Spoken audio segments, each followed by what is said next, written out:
Hello everyone, welcome to the Watch Poplars. I'm here in the Tilden Botanical Garden and I'm gonna show you all the views and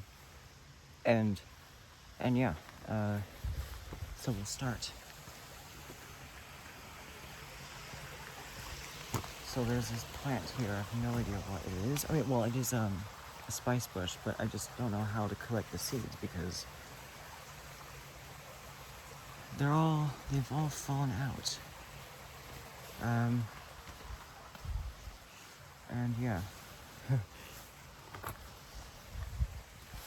Maybe they have all fallen out already.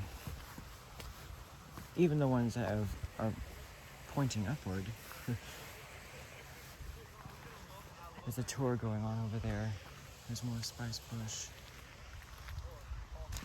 There's a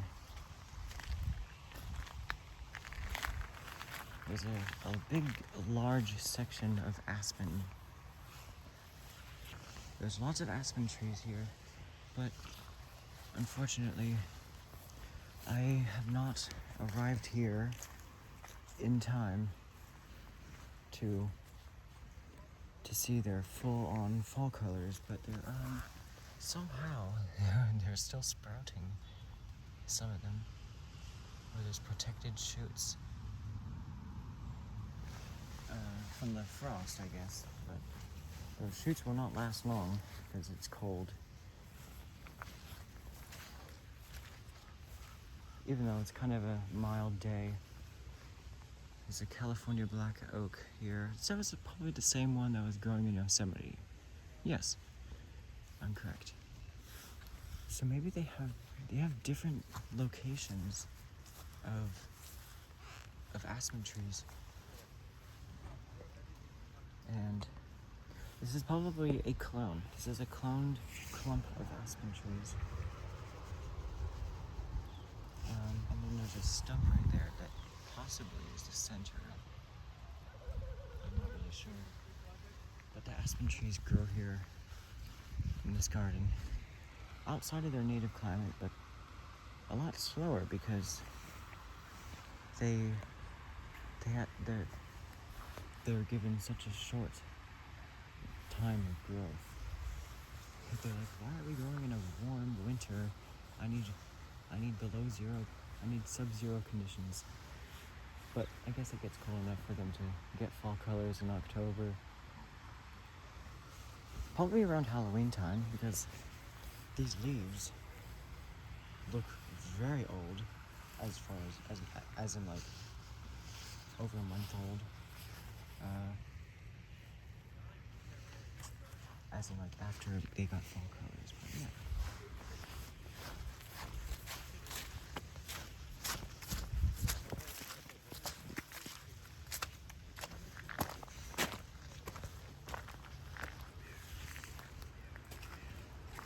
It's a very nice place to be.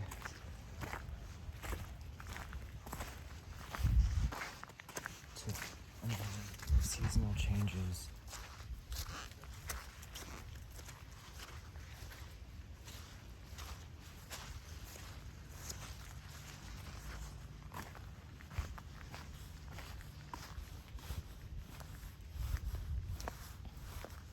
There's a willow here. I really like it. There's really bright red stems. There's more aspen trees. They're not very old, but they are starting to get just the very beginning of the crackled bark on it towards the base. Because they usually, in this warm climate, they die back a little bit. So, whereas in a cold climate, they would grow really, really fast. You can see from here, this shoot here was very long last year. It got up to here. So it grew like, that's like a little bit over a meter maybe. And now it has grown that much. So yeah.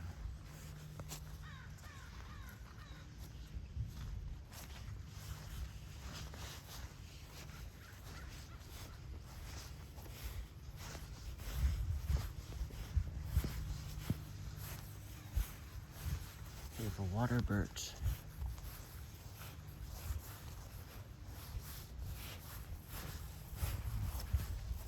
Different types of alders and maples and poplars. There's these maples, they're Wasatch maples.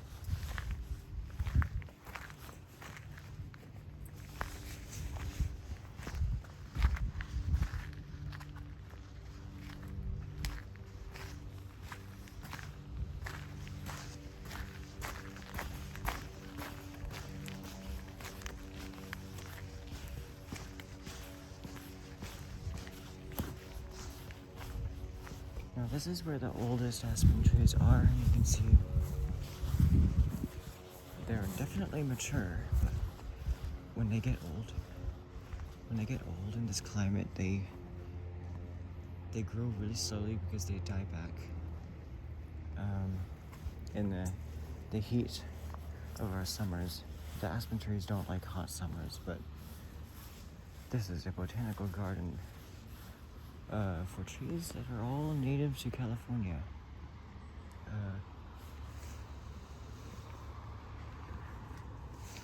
And they even have greenhouses for plants that can't grow this far north, that are like native to like almost the Mexican border. Yeah. So these are the oldest aspen trees are. You see it like in their ideal climate, they would be growing like, they'd be 3 or 4 times as tall as this and a lot thicker. But these aspen trees are certainly healthy enough to grow very, very tall in their young years and clone themselves.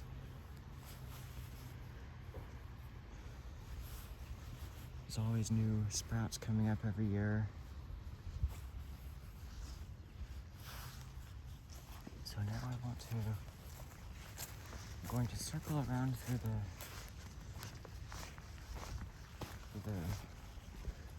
the big tree section. There's a bristlecone pine over there. And it probably doesn't like the long summers because it grows above the tree line.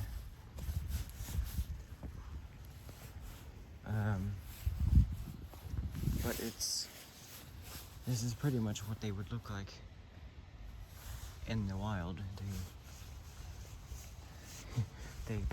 This tree is probably 50 years old, and yeah, that's because they grow like at most like an inch or 2. Whereas most pines, they can grow up to a foot in 1 year. So now we're entering the big forest, and there's some signs for endangered plants. Some of them say they're endangered, some of them don't say they're endangered, which is strange because the ones that say they're endangered are in red signs. So I don't know.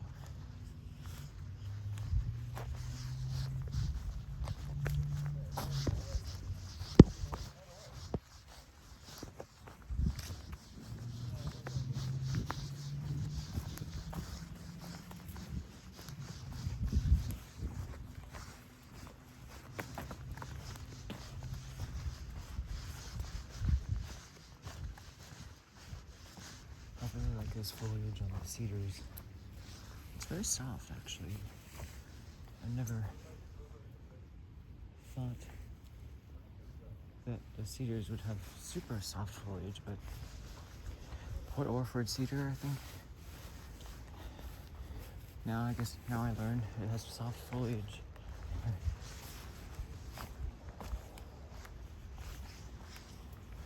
These are very interesting seeds.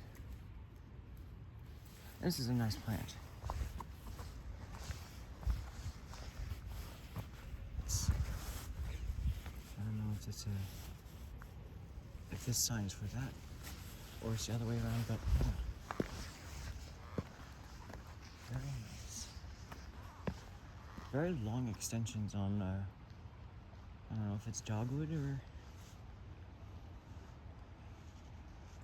something else. Lonicera.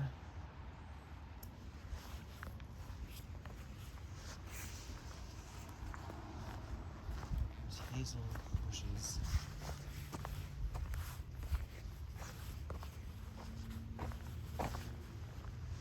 So this is giving Portland vibes, definitely.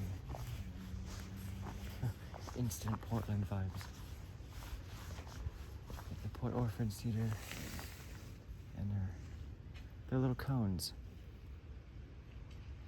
So I'll give a quick fact about why these branches grow like this is because the branches off of a cedar will grow like that, but they don't keep growing like that because then the branches above them, they shade them out, so one of the branches coming out to the side of that curving shoot will die. It'll keep growing outward, and the apex of that branch will die off and get weak, and then that side branch will take over, and it'll just keep growing, and eventually they reach far enough that they can kind of grow to the side. And this is probably when the top growth, when the tree gets old enough that the top growth gets slow, and kind of slow down, that the side branches have time to catch up and form these miniature canopies that reach up, but eventually it'll get too shady for those, and then one of those side branches, like these, they'll take over, and then they'll swoop up again, and they all create this kind of interesting kind of swooping growth. So this is an example of like a mature cedar that's not growing so close to everything that it just has one trunk. So it's been given room to spread out a little bit. And this is a Port Orford cedar. Let's see. There's a cedar behind it that I was probably feeling the foliage of. That is more soft than this foliage. This is a bit more rough. It's a evergreen. It's an evergreen rhododendron. There's also deciduous varieties, and this is the only place I've ever seen deciduous rhododendron. And this is where I was introduced to deciduous rhododendron.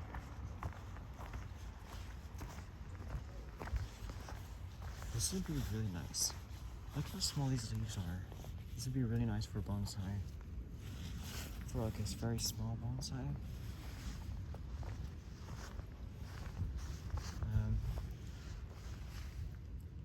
You can probably tell that I think from down here to here is this year's growth. So but on the untouched places that are not trimmed every year to make room for the path, they grow a bit slower. At the very ends, they probably grow.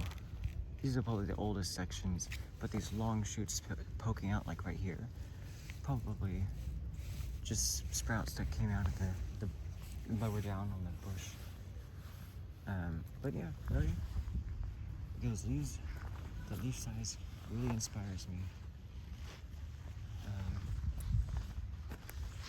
There's a buckeye right here. All that speckled stems and the opposite leaf arrangement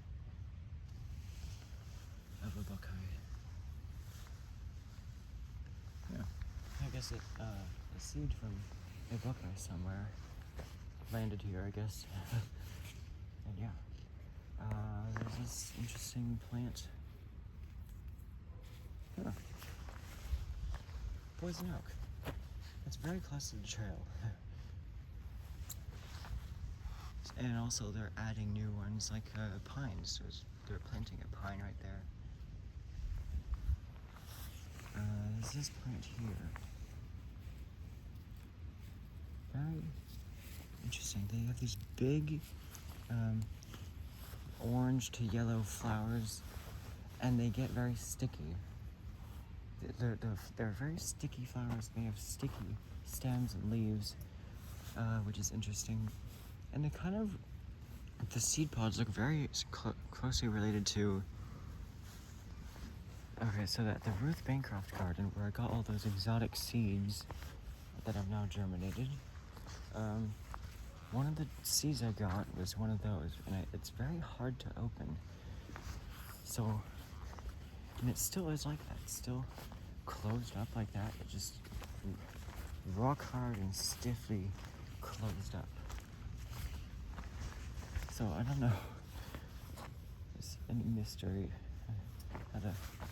I'll be able to open the seed someday and be able to get a seed out of the seeds. But it has a very it's like a fern-like way of growing. You can see the branches, they look like fronds, even though they aren't fronds. There's some kind of hemlock growing here, and it's flowering. Which, it's flowering out of season, which is odd, but you probably delayed response from the heat wave, which may explain all of the new growth you'd see here. Aside from this is probably cut back. This is a buckeye, and I don't know, maybe this is also from the heat wave. The stump looks like it was cut back quite a long time ago, but I do remember when it was a larger tree. But, yeah. And then there's sequoias. And snowberry.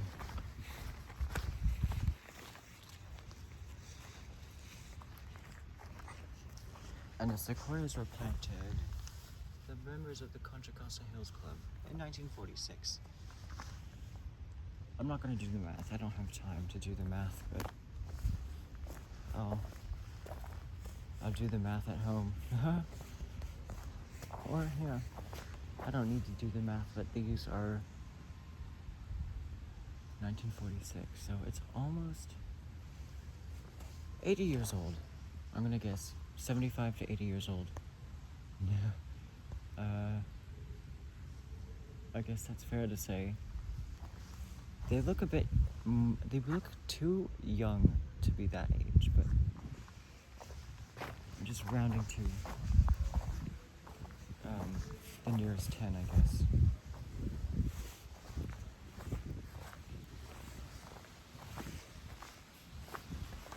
Sorrels. This is sorrels. I don't think it's clovers, but it's probably related. And over here, I'll go around this way.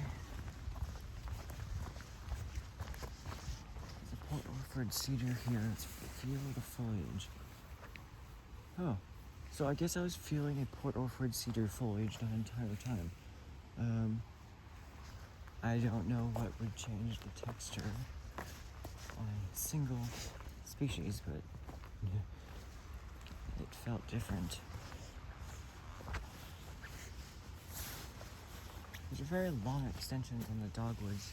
These shoots came from close to the ground and probably stopped growing quite recently.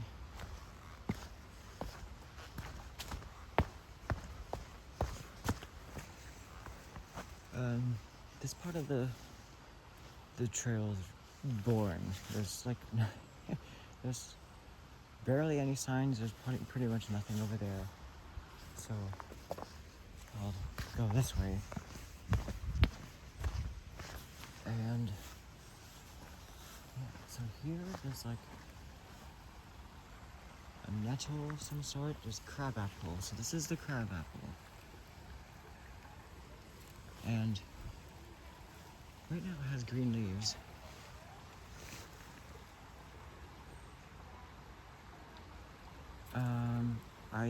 It could be that this could be new growth from the heat wave.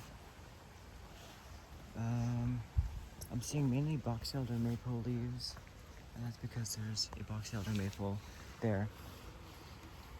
But I don't really see any crabapple leaves on the ground. They're only green. I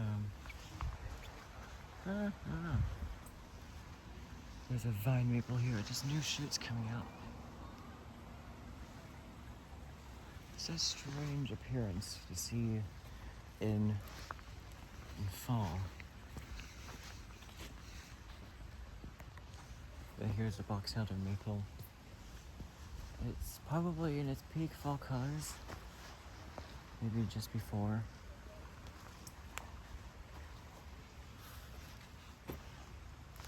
There's a currant.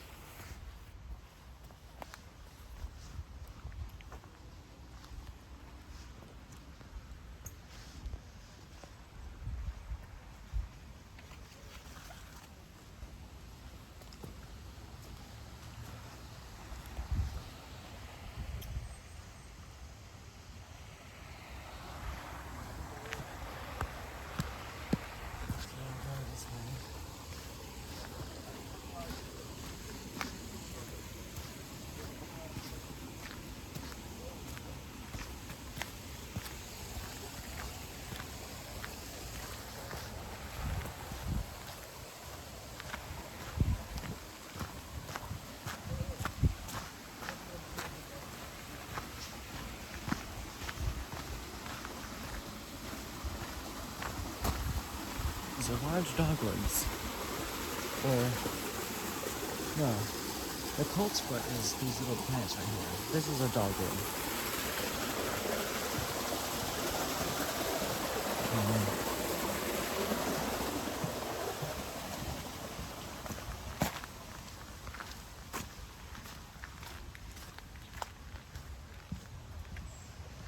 So then there's this little area. I was just looking down on this little area.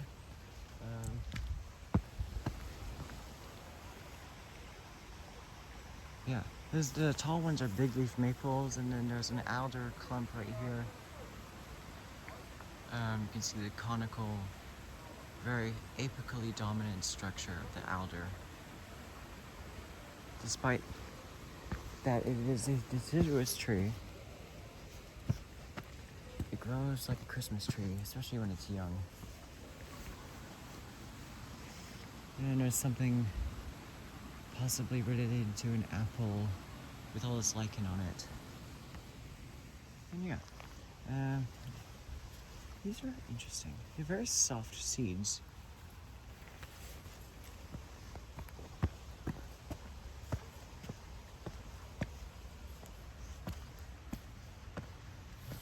Probably really old.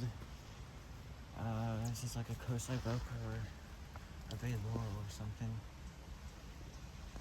It was probably dead, which is why it got cut back.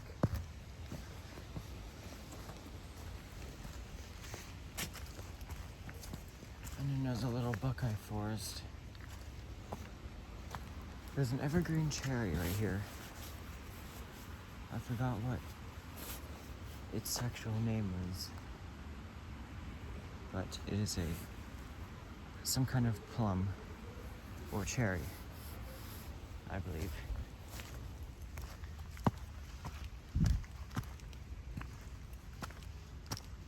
Here's the buckeye.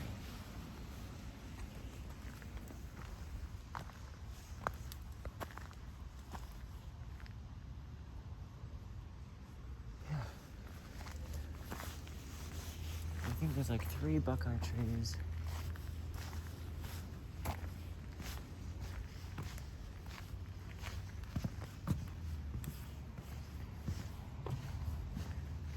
There's an old willow here. It's absolutely covered in shoots.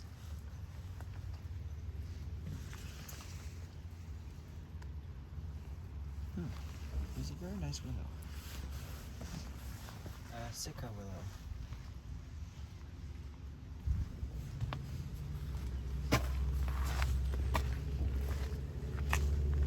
And here's probably plants that can't tolerate like warmth, I guess. So they need a warm climate to grow in. But I think this is where they start the trees, in case I guess one of them dies. So they always have backups. There's these desert willows. I might show them. Yeah. There's a oak here. It's a valley oak. Yeah. It's very interesting succulents. They stand out a lot. It's a hybrid dudleya. These Oregon grape. Yeah. Oh, so some of these endangered signs. I guess they're not always red.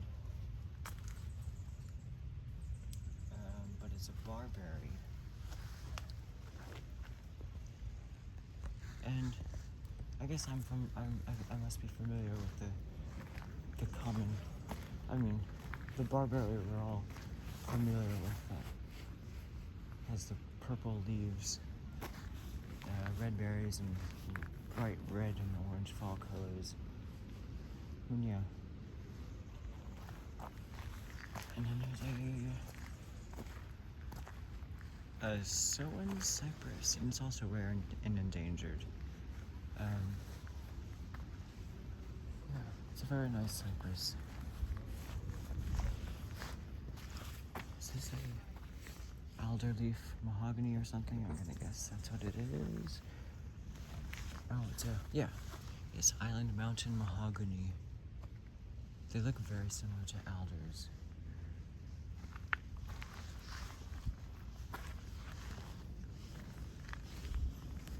I'm gonna guess this is a Monterey cypress.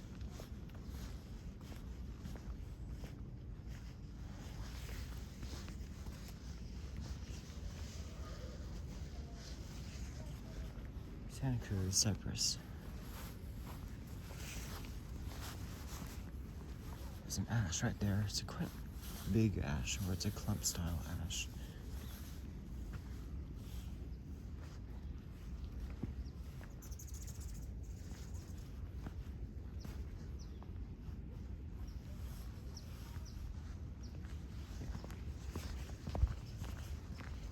I'll go down here.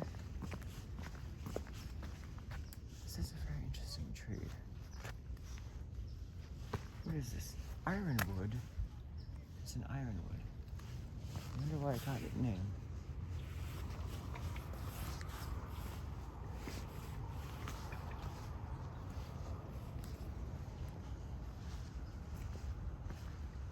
For plants that prefer a dry climate, they put them in under these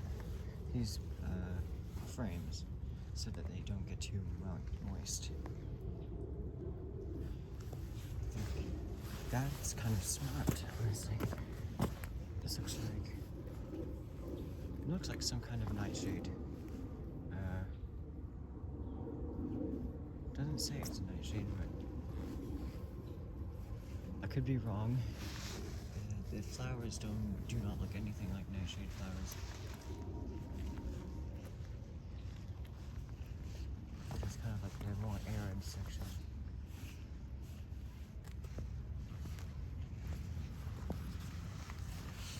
What is this? There's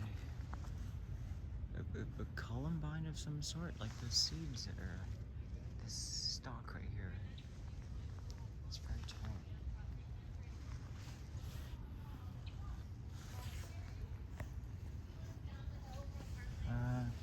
The desert section is not my favorite. I'm not a fan of deserts, but the deciduous plants are the most interesting to me.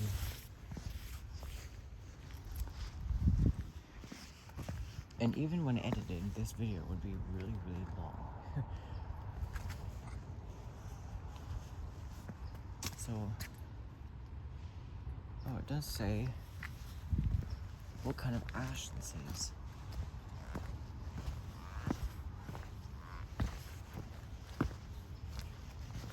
There's a sign here. It says leather leaf ash. Does it feel like leather? I don't know. Does this? I can't really tell. It just feels like a leaf. I don't know. I mean, I guess it sort of resembles that of like a smooth leather couch, but it's more like the synthetic leather. The very smooth leather. But I'm pretty sure that's what it means. It could be all of these ashes are leather leaf ashes. But this one looks more like it grows in a weeping habit. And this one looks like it grows upright.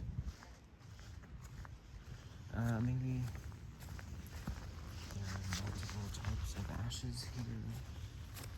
There's a burning bush, but it is a different type of burning bush than the one that turns red.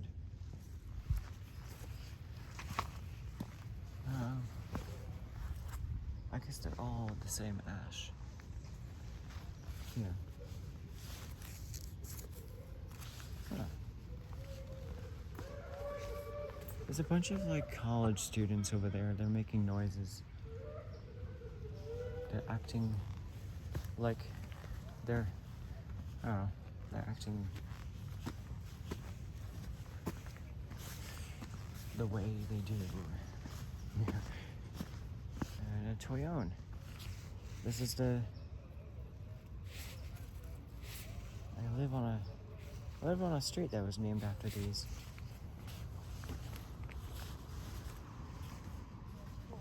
Let's see over here. So I've almost completed a whole like cycle or loop around here. And I was going to show you the desert willow.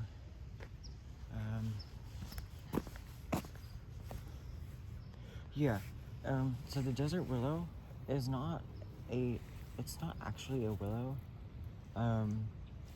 It was probably called that because of it probably like some moist area, and it has leaves like willows, but you can see the seeds look nothing like that of a willow.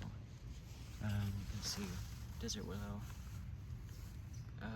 It does not. It's not a type of salix, which is the scientific name for willow. So yeah.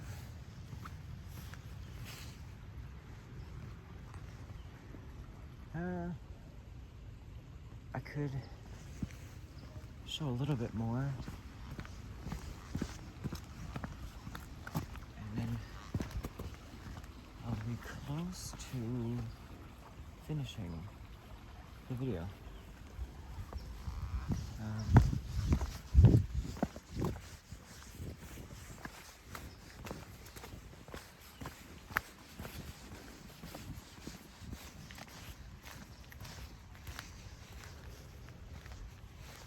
Is that where I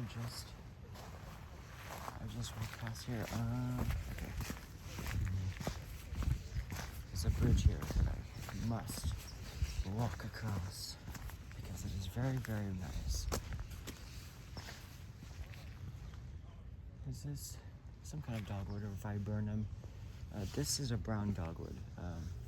The sign is over there, so maybe that's talking about these massive red twigs. It's a deciduous rhododendron. That's on my wish list. There's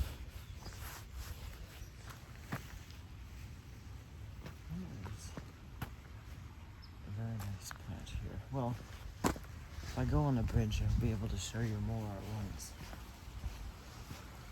So, there's a trail under here along this dogwood. That there's a bench under this bridge. And it goes under this dogwood. There's a sycamore. It's a very old sycamore. And I don't know what that is. It's very interesting. It might be some kind of cherry.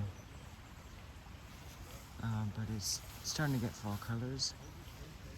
And then this is my favorite view of the entire place. Because as you can see, there's lots of deciduous plants and seasonal ones, semi-evergreen. And there's a creek. I love creeks a lot.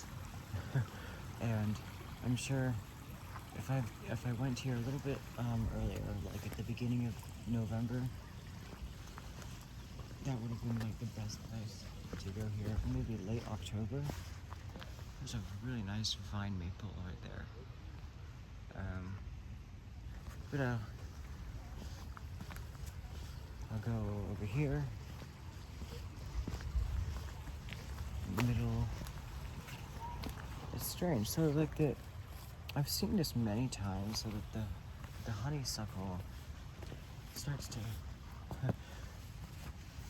No, it's a thimbleberry. That's what I meant.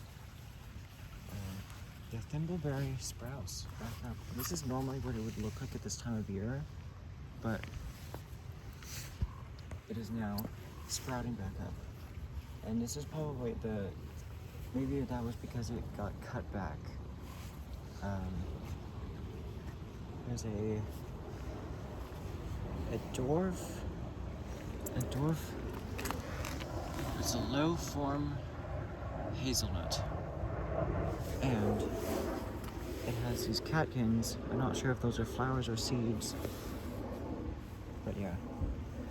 It's a very vigorous shoot. They have very coarse growth. You can see this is this year's growth, and it's a very, very thick shoot.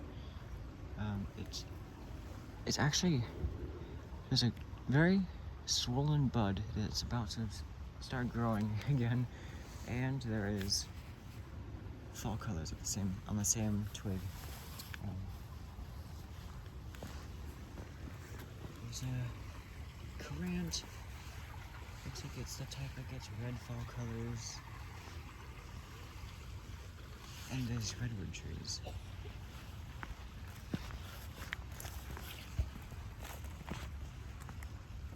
Oh, there is fireweed. There's some fireweed right here in this stalk. There's fireweed, but I don't see any seeds. So that's kind of unfortunate. I really love fireweed.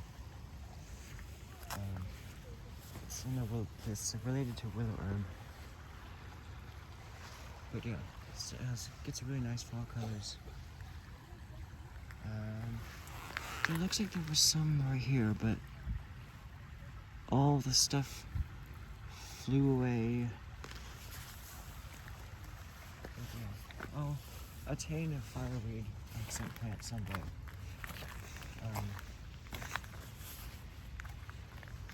So here, there's this yellow willow. There are some odd twig that's breaking dormancy. It's a large willow herb right here. Yeah, it's a very dense branch structure for a willow of this size, but maybe it's a small tree form willow. And this looks quite old. It looks like a very old willow. And they don't say when they were planted unless it was the very kind of important trees like the sequoias and the redwoods and the ponderosa pine and yeah. But this is from, I guess this grows near the creeks of like Mono County and in the Sierras. I can see that. I can see this growing there. it's a slow-growing willow. Even these vigorous shoots, this is as long as they get when they are kind of regenerating from the base. They don't really surpass a meter, so they kind of a slow form of willow. And yeah, very interesting. Make a nice one of these would make a really nice miniature bonsai. Especially if it gets that many branches without dying back. That's really nice. And then there's another area of the creek there. There's white alders here. I just got a warning about my battery, so I'll have to end the video very soon. But that is the botanical garden, and honestly I think my favorite section is the aspens. They got them from different locations, and someday, probably next year, I'm gonna try to go here a bit earlier in the year so that I can capture the fall colors at their maximum. So yeah, that is all for today. We're almost back where we started, and yeah, so that is all for today. This is the Watch Poplars, and I will see you in the next time.